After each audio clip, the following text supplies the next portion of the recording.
Welcome back, everyone. We are on part 6 of our look at Matt Baker from Useful Charts, Christian Denominations Family Tree. And I see my crew finally showing up on this chart. So we'll talk a little bit about my own personal background and the church that I pastor. As always, the link is in the description to the beginning of this reaction series, if you haven't seen it to this point, as well as the original content without my commentary. As of now, this is the most recent video. I believe he may be making at least one more, and if he does, we will react to that at some point, but not right away. I like to at least give some time for his original content to get seen before we'll do a reaction to it. But this is the most recent one. Let's go ahead and dive in. Hi, this is Matt. Welcome to episode 6 in my series on the family tree of Christian denominations. Last time I talked about the First Great Awakening and how it led to the creation of the Methodist Church, as well as to tremendous growth among the Baptists. Today, we're therefore going to look at the Second Great Awakening, which resulted in many more new branches on the tree, including the Stone Campbell movement, the Latter-day Saints, also known as Mormons, the Adventists, which I will argue include the Jehovah's Witnesses, the Plymouth Brethren, and the beginnings of the Holiness movement. Although I converted to Judaism as an adult, the church that I grew up in is located on one of these branches, so I'm excited to talk about that part in particular. I'm going to skip talking about any minor changes that I've made to the chart this time because we're nearing the end, and therefore in the next episode I'll point out all the final revisions that I've made. So, in other words, this is your last chance to make any suggestions based on previous episodes, or this one. Do keep in mind that because of limited space, I cannot include every single denomination out there. I think there's like 20 or 30,000 of them altogether. Since the market for this poster is primarily the English-speaking world, I have admittedly focused more on denominations from the US, the UK, and Canada. If you can think of any... And this is one of the things that I wish more people understood. When we make videos for YouTube, whether it's reaction, original content, whatever it might be, there's all this really detailed demographic information that we have available to us. It shows us male versus female breakdown, it shows us age breakdown, and it shows a breakdown by country where the videos are watched. And so, for example, my videos are something like 50 to 55% United States, followed very closely by the UK, Canada, Australia, and Germany. Almost exclusively English-speaking audience as a first language. And then male, it's something like 93% male, 7% female. So naturally then, my focus as far as history goes is not only going to be on stuff that I learned growing up as an American, as an English speaker, but also on Western history in general. So Europe, North America is going to be a very primary focus for me.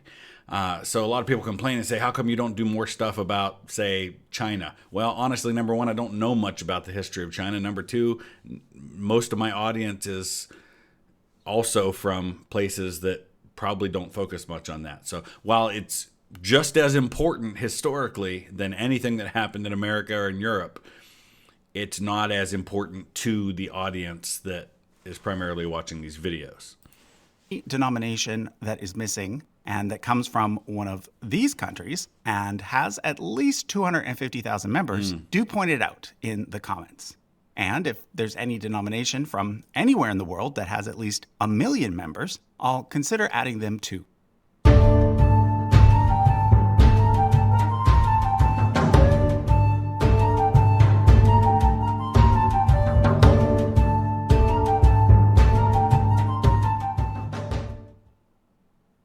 So as I mentioned last time, the First Great Awakening marked the beginning of what's known as evangelical Christianity, a type of Christianity that is more focused on the individual conversion experience.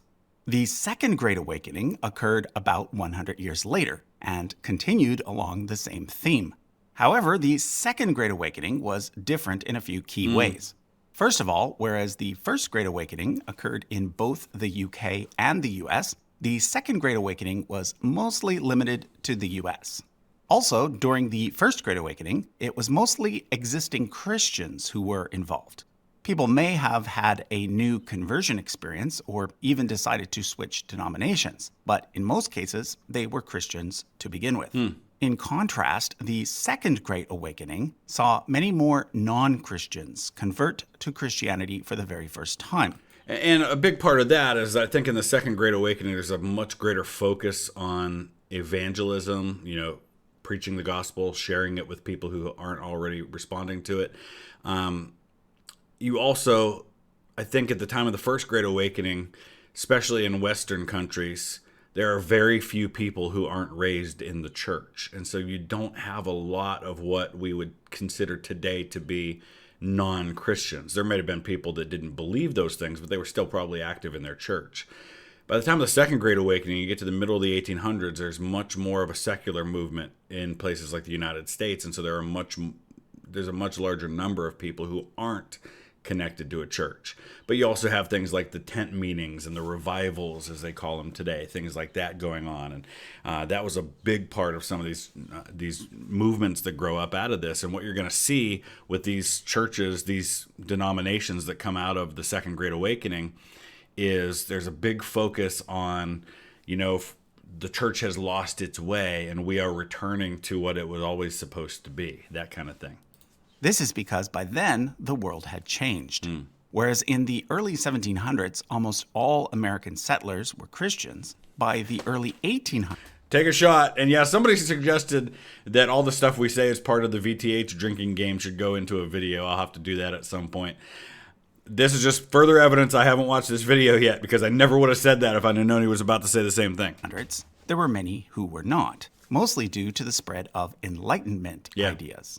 100%. Finally, whereas the First Great Awakening was a continuation of the Protestant Reformation, in that it mostly sought to reform and change the church, the Second Great Awakening was quite different. This time, many of the new churches saw the old churches as entirely misguided, and were instead attempting to restore the original, quote-unquote, true church. Literally everything I just said. That's awesome. For this reason, many of the groups that we are going to talk about today do not consider themselves to be Protestants, but rather restorationists. Note that sometimes the term restorationism is used exclusively to refer to the churches that grew out of the Stone Campbell movement. That's true, but I believe that folks like the Mormons, for example, and the Adventists would consider themselves to be restorationist. Whereas sometimes it is instead used for groups such as the Latter-day Saints and the Jehovah's Witnesses. Let's start with the Stone Campbell restorationists, named after two of the earliest preachers associated with the Second Great Awakening, Barton Stone and Thomas Campbell, both of whom were originally Presbyterians. The church that I most recently served as a youth pastor in was actually founded by Barton Stone. And I'm going to talk a little bit, once we get to the Mormons, about the connection between the church that I was on staff at and the Mormons, because there's a big connection there. These two men and their followers felt that the church had lost its way, and they wanted to return to a more primitive form of Christianity, something closer to what the original first century church would have looked like. Those who followed Barton Stone simply called themselves Christians, whereas those who followed Thomas Campbell, and then later his son Alexander Campbell, called themselves disciples of Christ. And the main slogan that comes out of this is that we are only Christians, we are Christians only, but not the only Christians. In other words, they didn't want any other label besides Christian. That's why the churches to this day are called either Christian churches or churches of Christ, with a little c for the word church, because they didn't want to have additional labels like Methodist and Lutheran and Presbyterian. They just wanted to be called Christians. But they also never claimed to be the only people who were Christians. They never viewed other churches as being not Christian as well. Eventually, the two groups realized that they had a lot in common, and therefore they merged in 1832. However, in 1906, this united group ended up dividing in two. Those who believed that instruments should not be used in worship became known as Churches of Christ, whereas those who were okay with instruments became known as Christian churches. And this is where it gets really confusing because, for example, the church that I pastor is called Church of Christ, but it's not one of the non-instrumental ones. So I always have to clarify that to people. And very often, this movement happened in the Ohio River Valley. It's like northern West Virginia, western Pennsylvania, and northeast Ohio is primarily where this started. It spread from there. Some of the largest churches in the country are a part of this movement. Southeast Christian Church in Louisville, 20,000 people, is one of the Christian churches, Churches of Christ. We have a number of universities, publishing houses, mission organizations, but no structure above the local church. But they say that because the New Testament never mentions instruments in worship, that's why they don't do it. And so very often here in Northeast Ohio, you will have two churches of Christ in the same town. One will be the non-instrumental, and one will be the one that's on this branch here. But the Christian churches eventually split in two as well in 1968, with the more liberal branch adopting a denominational structure and becoming known as the Christian Church, and in parentheses, Disciples of Christ, and the more conservative branch remaining as a loose network of congregations that use either the name Christian Church or Church of Christ. 100% right. And the church that I grew up in was one of the ones that broke off from the Disciples of Christ in the 1960s. Anyway, something that's interesting about this, and one of the reasons why there are some ties between the Stone Campbell restorationists and the Mormons, is that Joseph Smith, for a while, the Mormon church was kind of centered in Kirtland, Ohio, which is right outside of Cleveland. And while it was centered in Kirtland, Ohio, the church that I was on staff at here in the town that I live in, which was founded by Barton Stone, had one of the elders that was on staff, that was a part of that church, was a guy named Sidney Rigdon here in the town I live in. And he was one of the founding members, along with Barton Stone, of what was then called the Austintown Baptist Association. Yeah, it was called Baptist. That is today a church called 4 Mile Run Christian Church. And when Rigdon started kind of espousing some things that really weren't kosher with what the church was okay with, he left that church and joined up with Joseph Smith up in Kirtland, Ohio. And when, as he'll talk about this, I'm sure, when Joseph Smith died in 1844, Sidney Rigdon believed that he would be given leadership of the Mormon church, and he wasn't. He was passed over in favor of Brigham Young, and so he broke off to form what is today called the Church of Jesus Christ of Monongahela, Pennsylvania. And here we have one of his churches real close to where he originally lived. Now, one of the things I like about the various groups that came out of the Second Great Awakening is that many of them have produced some really cool charts, such as... That's true. And also should point out that the one and only U.S. president who was an ordained minister as well was James Garfield, and he is a part of this. This is where he was a minister, was in the Christian churches that were a part of the Stone Campbell movement. Is this one, made in 1982. Even though I don't agree with the message of this chart, from a design point of view, I think it's pretty great. What we have here is something similar to the Trail of Blood chart I showed in the last episode. Once again, we have the idea that the majority of Christians have strayed from the one true Church of Christ. I've actually never seen this chart. It's not something that my church ever was involved in, so I don't know exactly who made this. Looks like Vega Baja Church of Christ in Puerto Rico, 1982. Definitely not associated with anything I've ever seen. Starting first with the Roman Catholic and Greek Orthodox churches, followed by the various Protestant denominations. See, because again, the Stone Campbell movement was very clear to say we are Christians only, but not the only Christians. So this really would kind of fly in the face of that. But note here all the little arrows going from the Protestant churches towards the Restoration movement.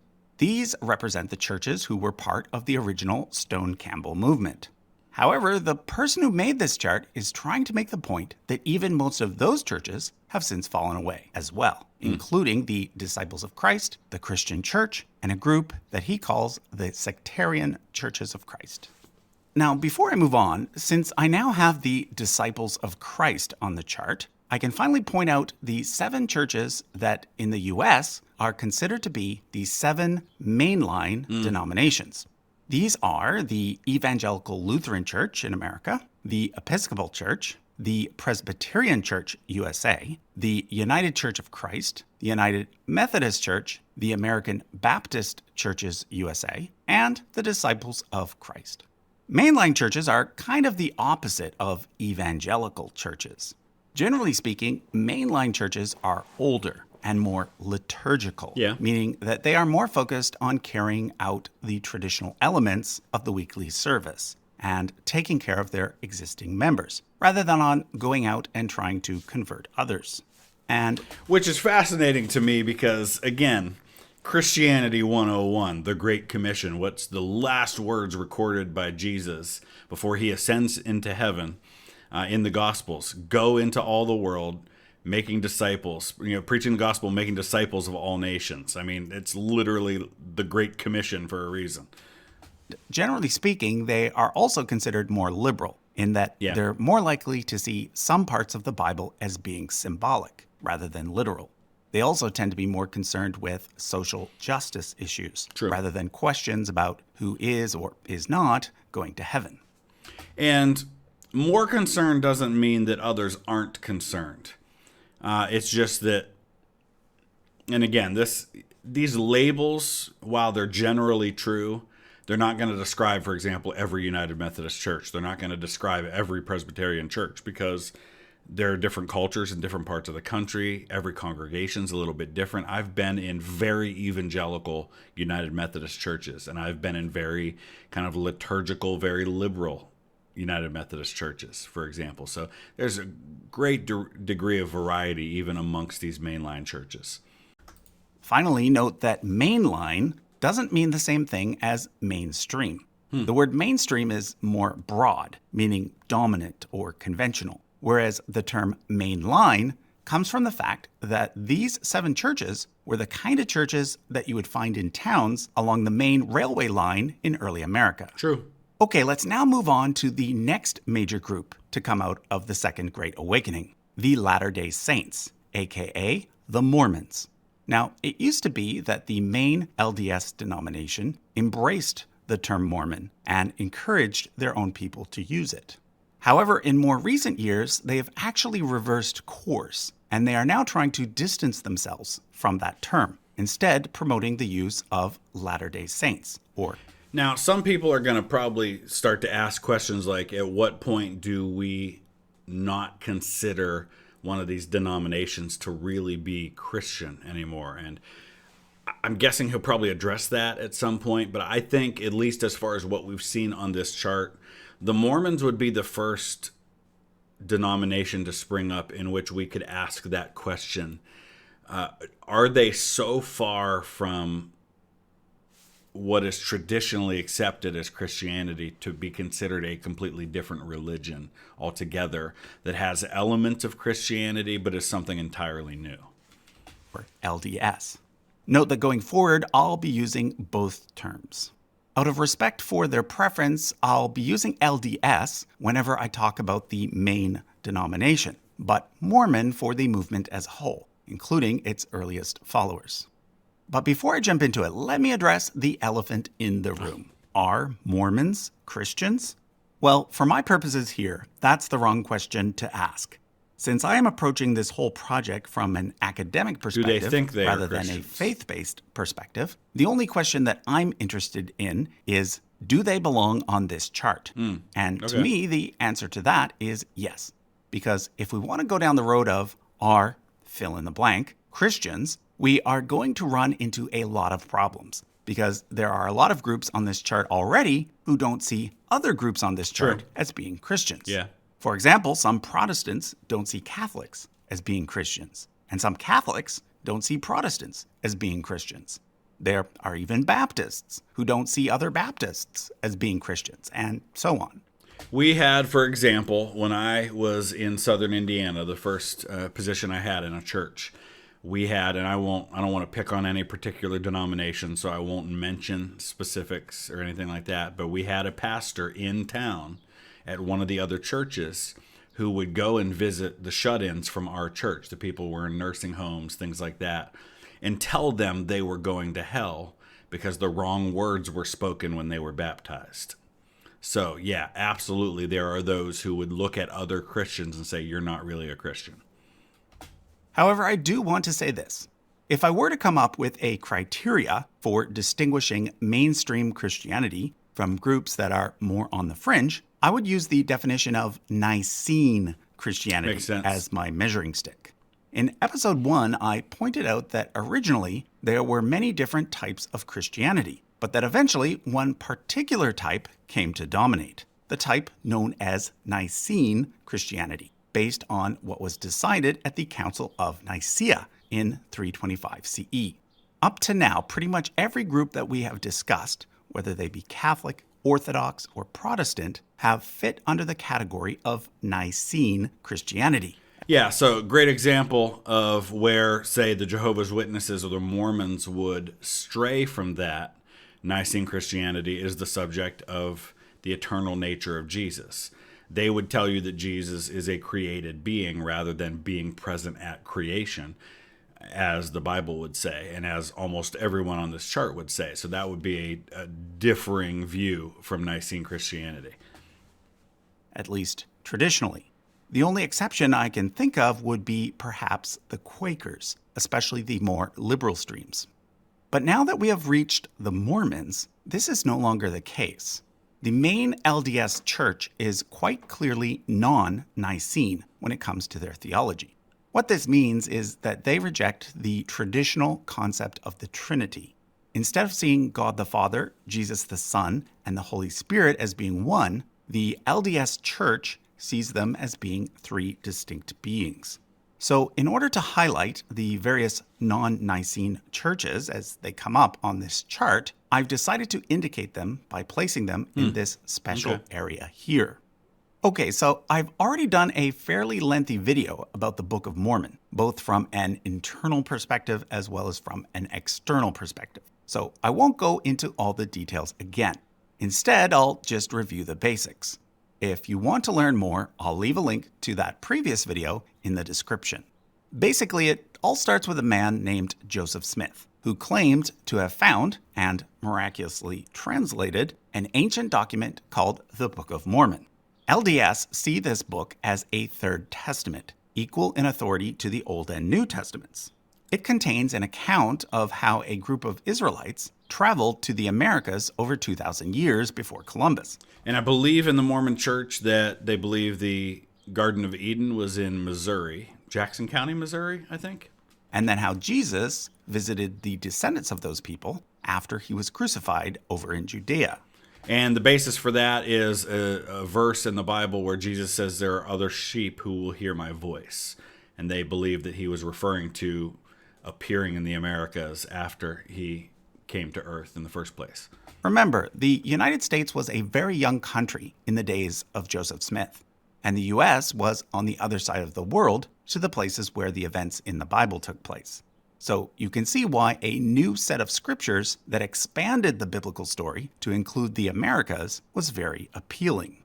Originally, Joseph Smith simply called his church the Church of Christ, although this was later changed to the Church of Latter-day Saints, and then later still to the Church of Jesus Christ of Latter-day Saints. However, in 1844, when Joseph Smith was just 38, he was assassinated, resulting in the movement splitting into several groups. The largest group, and the one that kept the original name, was led by a man named Brigham Young. He moved his group from Illinois all the way to what is now Utah, where an ancestor of Mitt Romney, by the way. He founded Salt Lake City.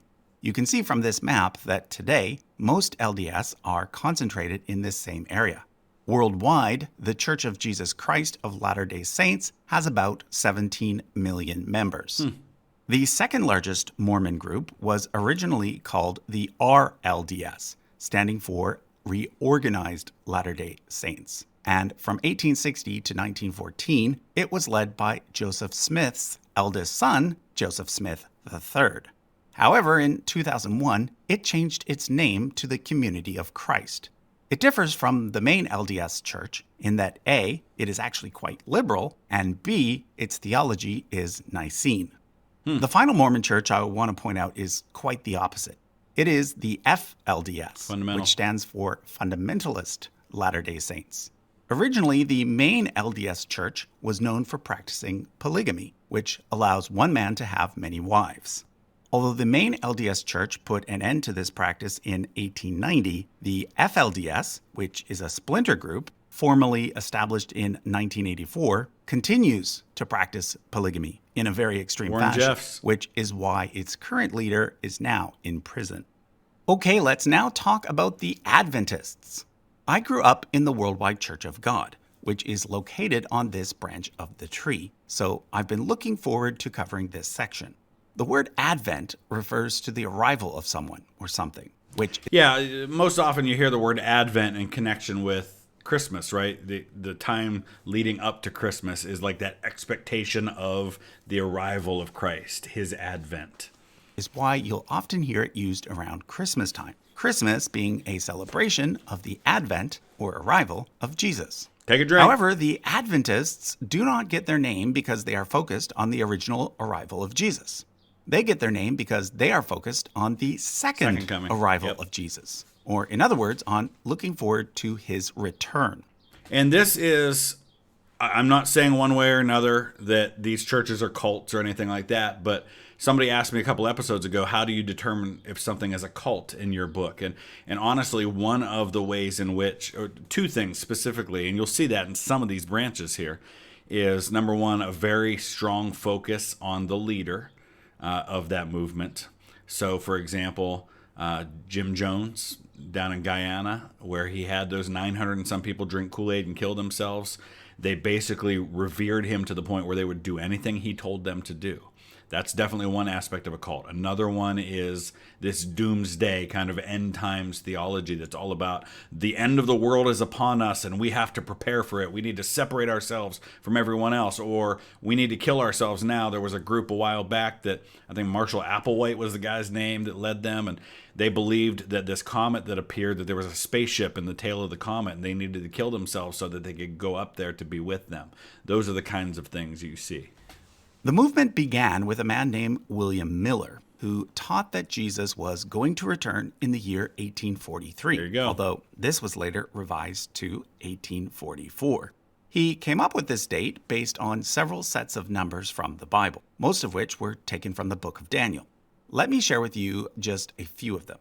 In Daniel chapter 9, it mentions a period of 49 years, followed by a period of 434 years, followed by a period of 7 years, in the middle of which something important would happen.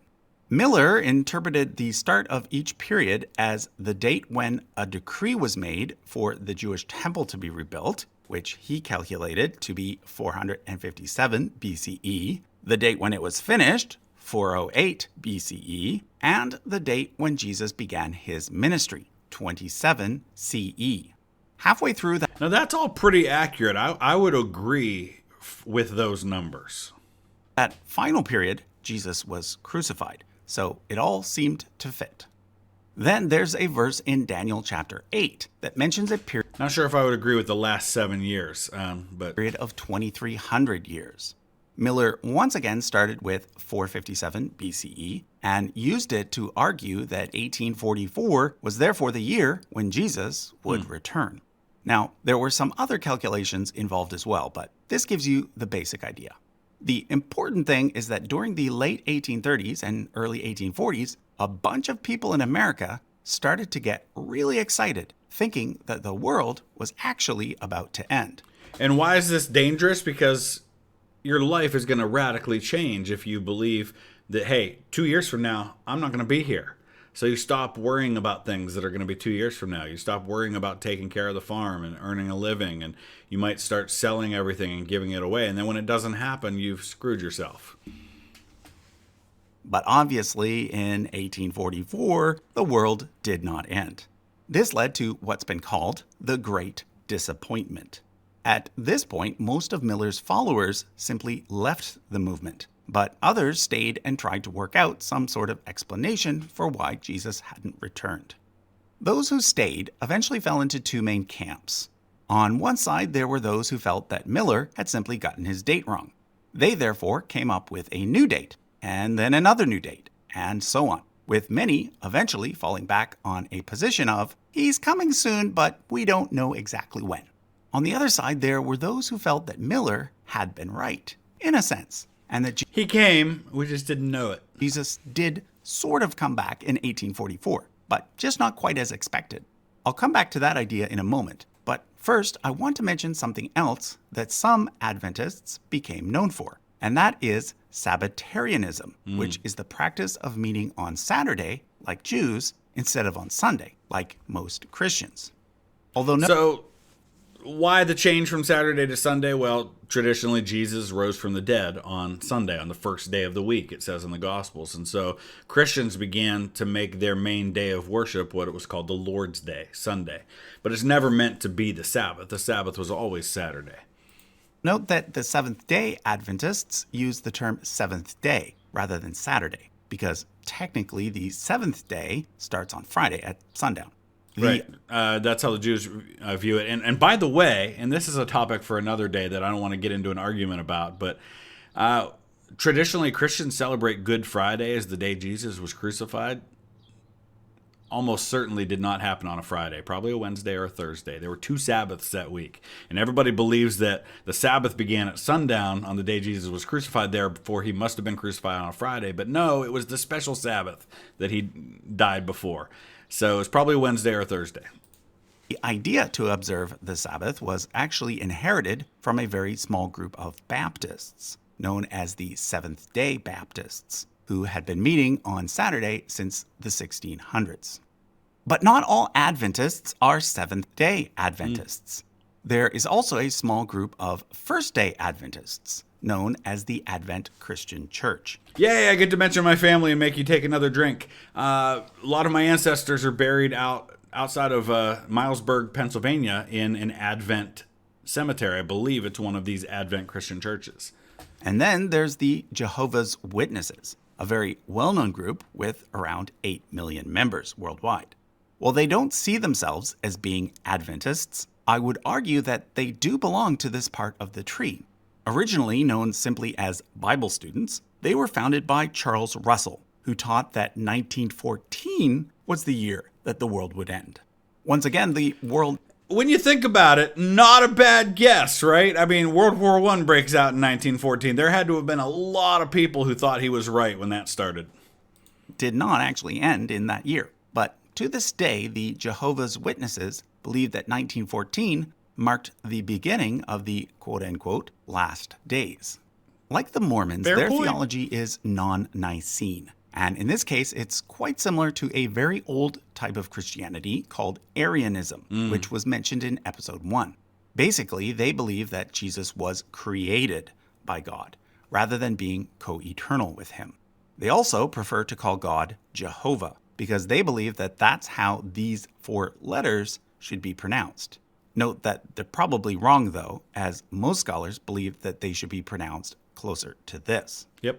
For now, let's move on to the largest Adventist group, the Seventh-day Adventists, who currently have about 22 million members worldwide. It was founded by these 4 individuals, but out of these 4, the most important was arguably Ellen G. White, because she was considered to have been a prophet, or more accurately, a prophetess. She was known for having visions and ended up writing over 150 books. Wow. One of the unique doctrines that she espoused was that something important did happen in 1844. According to Seventh-day Adventist theology, there exists in heaven a temple similar to the physical one that used to exist in Jerusalem. This temple has 2 main rooms, the Holy Place and the Holy of Holies. According to Ellen G. White and other early Adventists, in 1844, Jesus moved from the heavenly holy place into the heavenly Holy of Holies, where he began a process known as the investigative judgment, whereby he started to make his final determination on who's a true Christian and who is not. Taking his time. Now, not all Sabbath-observing Adventists agreed with the teachings of Ellen G. White. Eventually, those that didn't formed a much smaller denomination known as the Church of God Seventh-day. It was from this church that Herbert W. Armstrong split. Oh, okay. He went on to form the Worldwide Church of God, which is the non-Nicene church that I was raised in. Although relatively small, it became well known during the 60s, 70s, and 80s for producing the Plain Truth magazine, as well as the World Tomorrow television show. Now, growing up in the Worldwide Church of God, I had no knowledge of anyone named William Miller, but basically Herbert Armstrong was just recycling many of Miller's ideas. For example, here's one of Miller's original charts.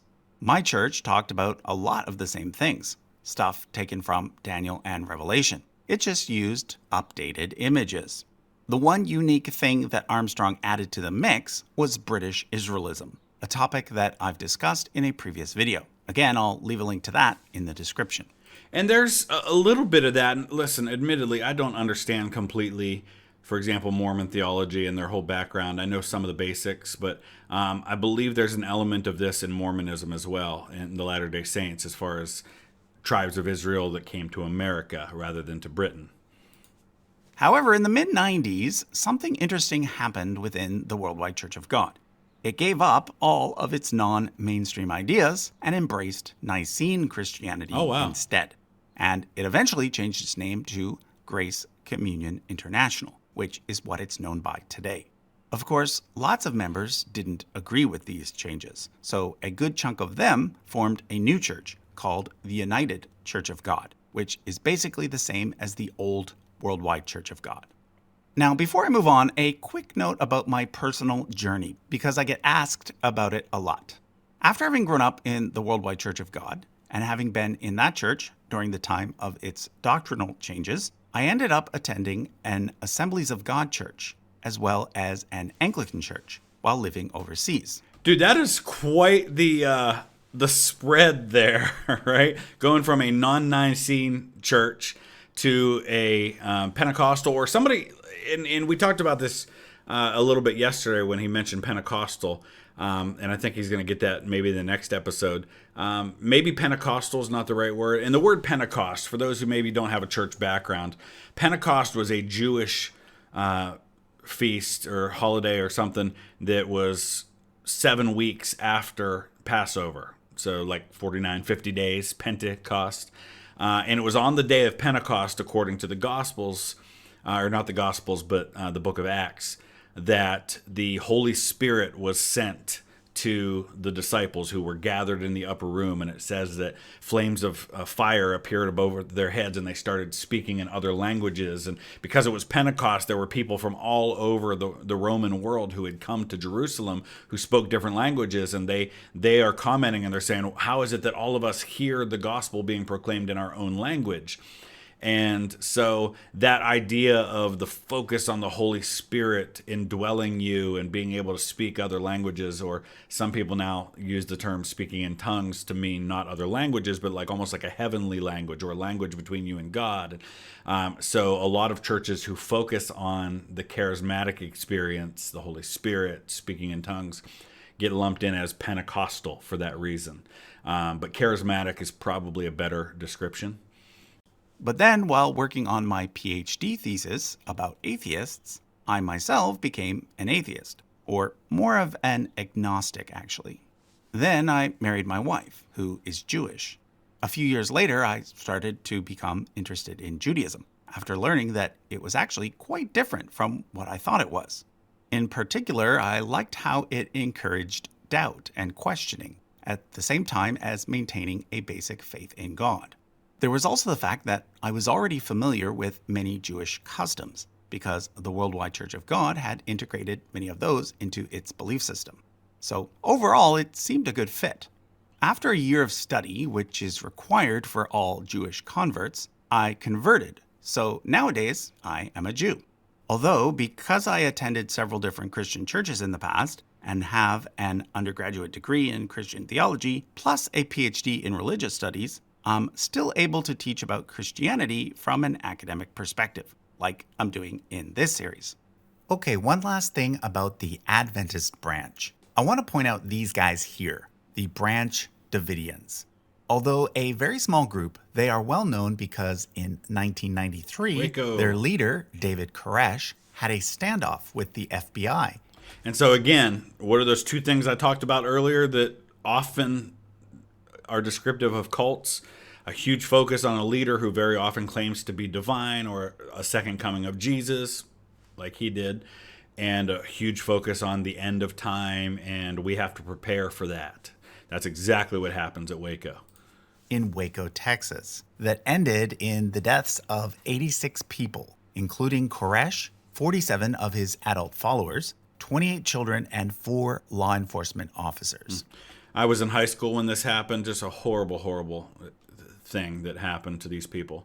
The event took place just a few months before I myself left for Texas to attend the Worldwide Church of God's college there. My friends, knowing that I belonged to a strange church, joked that I must be part of the Waco group. Well, strangely, while I didn't realize it at the time, there was actually a connection between my church and David Koresh's group.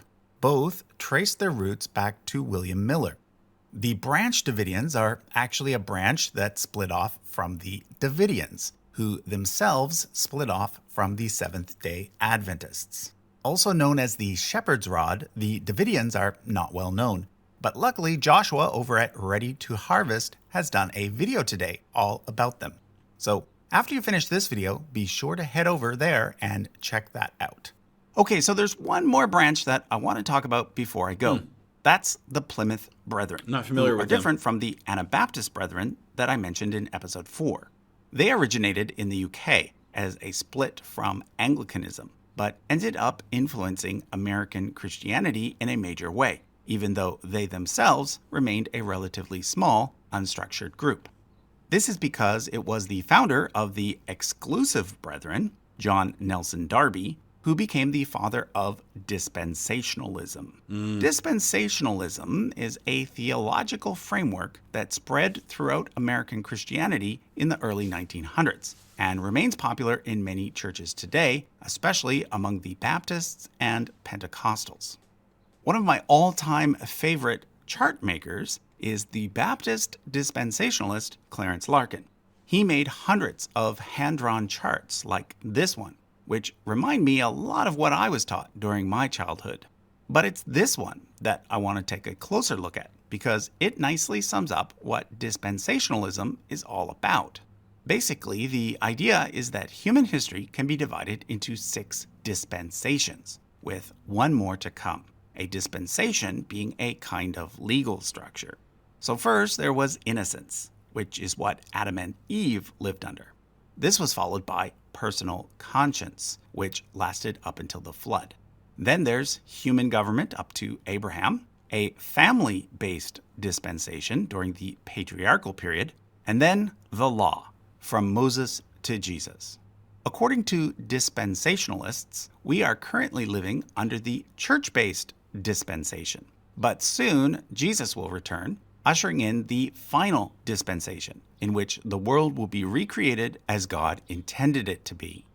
Now, before I go, I should mention that the holiness movement started during the Second Great Awakening as well. But since it continued on during the Third Great Awakening, I'm going to wait and cover it in the next episode, along with the Pentecostals and Charismatics. Okay, so that was a lot of history to cover in one episode. So it makes a lot more sense to me now, knowing that he has a doctorate in Christian studies and things like that. Again, fantastic job with all of this, Matt. I think he's done a very good job of kind of balancing it, not kind of offering his own opinions, but rather just analyzing all of these things as he sees them based on the information that's available. And I think he's done a great job with that. So I hope you guys have enjoyed this. We will come back with part 7. At some point after it's available. I'll probably give it a week or so at least before we do it. I want to make sure that everybody watches that without my commentary and then come back and watch my commentary sometime later. See you again soon. Thanks for watching.